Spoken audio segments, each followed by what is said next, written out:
नमस्कार, मैं मोहम्मद इब्न और आप देख रहे हैं नेशनल कवरेज। तो नेशनल कवरेज के राजनीतिक चर्चा में आपका स्वागत है। और आज हमारे साथ राजनीतिक चर्चा में जो शख्सियत है वो भारतीय जनता पार्टी मऊ के जिला उपाध्यक्ष संतोष सिंह जी हैं। हम आपकी जानकारी के लिए बता दें कि आप नगर पालिका के चुनाव में नगर पालिका परिषद मऊ से भारतीय जनता पार्टी के टिकट पर चुनाव लड़ने के लिए प्रबल दावेदार थे, लेकिन किसी कारणवश आपको टिकट नहीं मिला और यहाँ से अजय कुमार को भारतीय जनता पार्टी ने अपना टिकट बना लिया। आज राजनीतिक चर्चा में हम चर्चा शुरू करेंगे। हम आपको बता दें कि आज हमारे साथ जो खास मेहमान है संतोष सिंह जी हैं, जो भारतीय जनता पार्टी के जिला उपाध्यक्ष हैं और हमारी सहयोगी आयुषी है।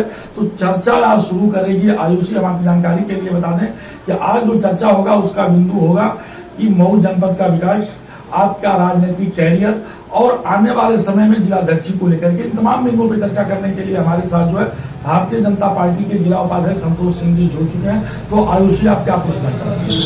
सर, आप कोई ऐसा कार्य बताइए जिससे मऊ की जनता को लाभ हुआ हो।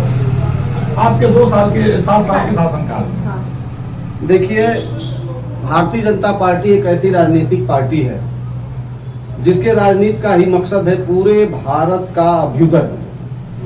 अब उसको हम लेके आ जाएंगे मऊ नगर पालिका में। तो आप मात्र पिछला जो हम लोगों का विधानसभा का चुनाव हुआ 7 मार्च को अंतिम वोटिंग हुई थी 2021 में, 1 साल मान के चलिए कि बीता है उस चुनाव को।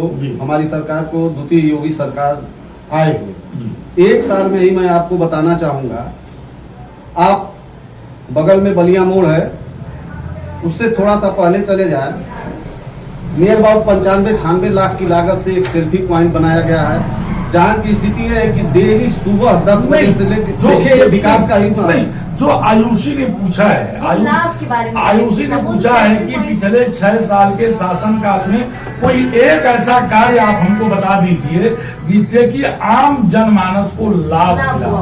आम जनमानस के लाभ की बात हो रही थी, पॉइंट की बात नहीं हो रही। देखिए, आम जनमानस की लाभ की अगर बात आप जानना चाहते हैं तो मऊ एक वस्त्र उद्योग के रूप में, हब के रूप में जाना जाता है। इधर 2 साल क्या, मुझको लगता है अभी 1.5 साल हुआ होगा, कोरोना काल समाप्त होने के समय ही माननीय हमारे जो आज ऊर्जा मंत्री और नगर विकास मंत्री AK शर्मा जी, उनके प्रयास से एक स्पेशल ट्रेन यहाँ से दिल्ली के लिए चलनी शुरू की, जिससे यहाँ के व्यापारियों को काफी सहूलियत हुई है। कहीं भी उनको जाना होता है तो द्रुत गति से पहुंच जाते हैं। ये सब आम जनता, इसके अलावा बहुत सारे ऐसे काम हुए हैं जिनसे आम जनमानस को लाभ हुआ है। जैसे बनारस से गोरखपुर का जो ये 4 लेन है, उसके काम के होने के नाते जो समय हमको बनारस जाने में 3.5 घंटा 4 घंटा लगता था, हम 1.5 से पौने 2 घंटा में बनारस पहुंच रहे हैं। तो इससे क्या है, जो उद्यमी है उनको काफी लाभ हो रहा है। इस तरह के बहुत सारे हम लोगों को देखिए इंफ्रास्ट्रक्चर, कुछ लोगों को तो लाभ हो रहा है, लेकिन आम जनमानस को महंगाई का मार भी झेलना पड़ रहा है। हमको आप ये बताएं, जब कांग्रेस की सरकार थी यहाँ 2014 से पहले, तो मैं अपने बाइक से, कार से, जीप से चलने वाले हम लोग हैं, मैं स्वयं 75-76 रुपए लीटर पेट्रोल भराया हूँ।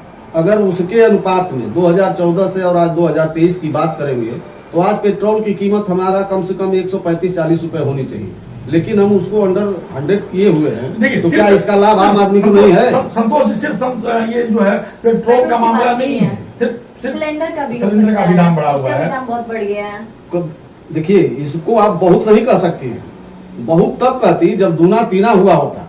जब जैसे आप बात करें बहुत पिछले समय में जो टीचर थे प्राइमरी स्कूल को, उनको तनख्वाह मिलती थी 500 रुपए, 700 रुपए, 12,000, 15,000, 25,000, 30,000। आज की क्या स्थिति है? 60,000 मिल रहा है। उसके अनुपात में कहाँ महंगाई बढ़ी है भाई? केवल कहने के लिए टीचर की बात अगर आप करती हैं, अगर आप एक टीचर की बात करते हैं तो एक टीचर से भारत का भविष्य और भारत के आम जनमानस को आंका नहीं जा सकता। देखिए, एक टीचर की बात नहीं है, जो मध्यम वर्ग के, यहाँ मैं आपको रोकूंगा, एक टीचर की बात नहीं है।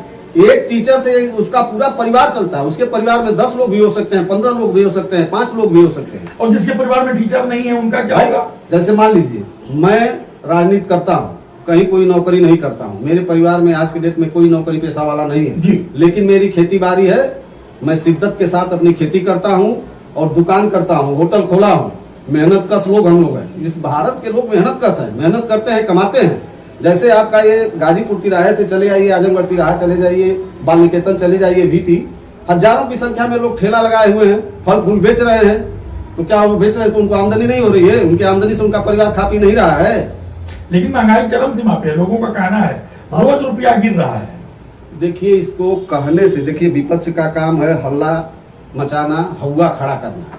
महंगाई में तब मानता, देखिए किसी भी चीज का जब आप तुलनात्मक अध्ययन करेंगे, जैसे मैंने कहा कि कोई नौकरी पेशा है, आज से 10 साल पहले उनकी तनख्वाह 20,000 थी, आज 70,000 हो गई है, उसके सापेक्ष कहाँ महंगाई हुई भाई? तब तो आटा हमारा 100 रुपया केजी लोगों होना का चाहिए। मानना है कि 2024 बहुत कठिन है।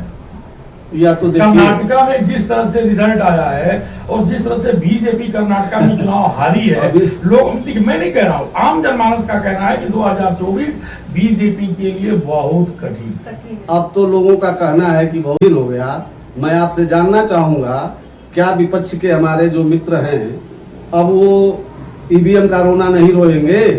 और एक प्रांत हम हार गए कर्नाटक, तो हम पूरा भारत हार गए। नहीं, एक प्रांत आप नहीं हारे हैं। आपके पास पश्चिमी बंगाल नहीं है, आपके पास बिहार नहीं है, आपके पास जो है झारखंड नहीं है, आपके पास पंजाब नहीं है, आपके पास दिल्ली नहीं है, आपके पास जो है वो प्रदेश है जहां आपके 1 और 2 विधायक हैं। ये मैं नहीं कह रहा हूं, ये पूरा विपक्ष कह रहा है, ये आम जनमानस कह रहा है। जहां से भारत की सरकार चलती है दिल्ली से, वहां भी आप नहीं है। अब मैं आपको बताने जा रहा हूं, देखिए हमारे यहाँ भारत में, आपके हाथ में कर्नाटक था, वो भी आपके हाथ से निकल गया। देखिए जब हम कहीं कर्नाटक का एक पहले से ढर्रा चला आ रहा है, एक साल कोई दूसरा, एक साल कोई दूसरा उनका है। कर्नाटक भी उसी तरह चलता है, हिमाचल प्रदेश भी उसी तरह चलता है, बिहार की भी वही गति रही है, उत्तर प्रदेश में भी वही होता था।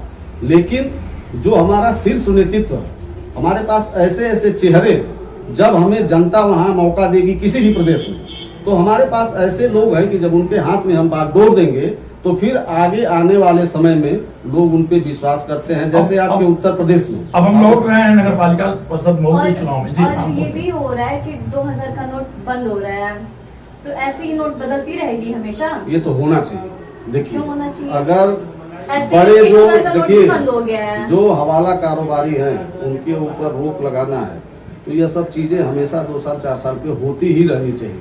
नहीं तो पता लगता है कि ढेर सारे जो रुपया, हम बहुत बड़े आदमी हैं, हम तमाम फैक्ट्रियों के मालिक हैं, सब हम दबा के रखे हैं। ये सब बहुत जरूरी चीजें हैं। कई सवाल आपके साथ मेरे हैं और बहुत कम वक्त है, तो मैं नगर पालिका परिषद मऊ में लौट करके आ रहा हूँ। आप टिकट के प्रबल दावेदार थे, माना भी जा रहा था कि संतोष सिंह जी को टिकट मिलेगा, और ये भी माना जा रहा था कि लड़ाई बड़ी दिलचस्प होगी। आपको टिकट नहीं मिला और टिकट अजय कुमार को मिला, और जिस सूत्र से अजय कुमार को मिला कि उनको दलित वोट मिलेगा और लड़ाई रोचक होगी, बहुत दूर दूर तक लड़ाई नहीं रही। तो मेरा पहला सवाल यह है कि आप 37,500 से चुनाव हार गए हैं। दूसरा मेरा सवाल यह है कि आपका टिकट कैसे और क्यों कट गया? अब देखिए, टिकट कैसे कट गया और क्यों कट गया, इसको तो कोई जो प्रत्याशी रहता है टिकट की मंशा पाले हुए, वो कभी नहीं बता सकता है कि मेरा टिकट कैसे कट गया। जी हाँ, ये है कि मैं एकदम निश्चिंत था, इसलिए कि जितना मैंने समय पार्टी संगठन के लिए दिया है और जितना समाज के लिए कदम से कदम मिला के लोगों के साथ चला हूं, तो मुझे पूरा विश्वास था कि भारतीय जनता पार्टी बहुत दिनों के बाद सामान्य सीट हुई है, मुझे लड़ाएगी। और अंतिम समय तक मैं लखनऊ में रहा, डटा रहा, दिल्ली गया, हर जगह से मुझे ये जानकारी आती थी कि नहीं संतोष, तुम अच्छे कार्यकर्ता हो, तुम्हें लड़ाया जाएगा। लेकिन ये संगठन है, बहुत बड़ा संगठन है। भारतीय जनता पार्टी इस समय दुनिया की सबसे बड़ी राजनीतिक पार्टी है जी। इसके पास अरबों अरब कार्यकर्ता है। अब कहीं से कोई मामला ऐसा आया, संगठन को लगा कि नहीं, अनुसूचित जात के अजय जी हैं, दूसरे दल से आए हुए हैं, इनको टिकट दिया जाए, तो हो सकता है कि उनके जो समाज के लोग हैं, भारतीय जनता पार्टी, इसको तो मिसमैनेजमेंट भी कहा जा सकता है। टिकट वितरण को इसको हम मिसमैनेजमेंट इसलिए नहीं कहेंगे कि हमारा संगठन भाई बहुत बड़ा संगठन है, और हमारे राष्ट्रीय अध्यक्ष से लेकर नीचे के स्तर पे बूथ अध्यक्ष तक की हमारी जो संरचना है, सेक्टर संयोजक, शक्ति केंद्र संयोजक, हमारी संरचना का कोई जवाब नहीं है। वहां से कहीं मिसमैनेजमेंट नहीं होता है। लेकिन कभी कभी होता क्या है कि राजनीति में सबसे बड़ी चीज ये जो किस्मत होती है, आपकी किस्मत में जब रहेगा टिकट मिलना, आप घर पे बैठे रहेंगे, बुला के पार्टी लड़ाती है। आपने देखा होगा 2001 के आसपास हमारे दल के बहुत बड़े नेता हुआ करते थे, एक राम प्रकाश गुप्ता जी, नाम आप सुने होंगे। लखनऊ में उनके आवास के सामने टेम्पू स्टैंड खुल गया था, ये उनकी स्थिति थी। लेकिन अचानक उनको सूचना हुई कि आपको प्रदेश का मुख्यमंत्री बनाया जाता है, और मुख्यमंत्री बना दिया गया। तो यह भारतीय जनता पार्टी में ही संभव है, और भारतीय जनता पार्टी में ही संभव है कि नीचे का कार्यकर्ता जिला अध्यक्ष से लेके प्रदेश अध्यक्ष से लेके राष्ट्रीय अध्यक्ष हो सकता है। अंतिम सवाल है, आम जनमानस में काफी चर्चा है, भारतीय जनता पार्टी में भी चर्चा है, आप जिला अध्यक्ष के दौर से गुजर रहे हैं, लोगों का मानना है कि संतोष सिंह जी भारतीय जनता पार्टी मऊ के जिला अध्यक्ष बन सकते हैं, इसमें कितनी सच्चाई है? क्या आप जिला अध्यक्ष के दौर में हैं? देखिए, मेरे हिसाब से मैं संगठन का कार्यकर्ता हूं और राष्ट्रीय स्वयंसेवक संघ का प्रथम वर्ष प्रशिक्षित स्वयंसेवक भी हूं। जी, मैं इसको कभी दौड़ नहीं मानता, लेकिन किसी राजनीतिक दल में मैं काम कर रहा हूं तो जो भी काम करने वाला राजनीतिक व्यक्ति है, जो नेता है, उसके अंदर एक मंशा होती है कि ये चीज हमें मिलनी चाहिए। तो अगर संगठन हमें उस लायक समझेगा, संगठन की मंशा होगी कि नहीं संतोष सिंह को जिला अध्यक्ष बनाया जाएगा, तो संगठन को मजबूत किया जाएगा। तो ये मान लिया जाए कि आप निश्चित तौर पे भारतीय जनता पार्टी के जिला अध्यक्ष के दौर में हैं। और उसे कुछ पूछना चाहती हो? नहीं सर। तो आप सुन रहे थे संतोष सिंह को, जो कि भारतीय जनता पार्टी के जिला उपाध्यक्ष हैं और वर्तमान में अगर नेतृत्व परिवर्तन होता है तो प्रबल दावेदार हैं जिला अध्यक्ष के संतोष सिंह जी। सुन रहे थे, आपका स्पष्ट कहना था कि भारतीय जनता पार्टी जो है संगठन पे काम करती है, भारतीय जनता पार्टी नीतियों पे काम करती है, और जब से भारतीय जनता पार्टी की सरकार उत्तर प्रदेश और केंद्र में बनी है, लगातार विकास की गाथा लिखी जा रही है, अपराध मुक्त प्रदेश को बनाया जा रहा है। इन्हीं शब्दों के साथ मुरली मनोहर पांडे की खास रिपोर्ट। आप बने रहिए मेरे साथ और देखते रहिए नेशनल कवरेज। धन्यवाद।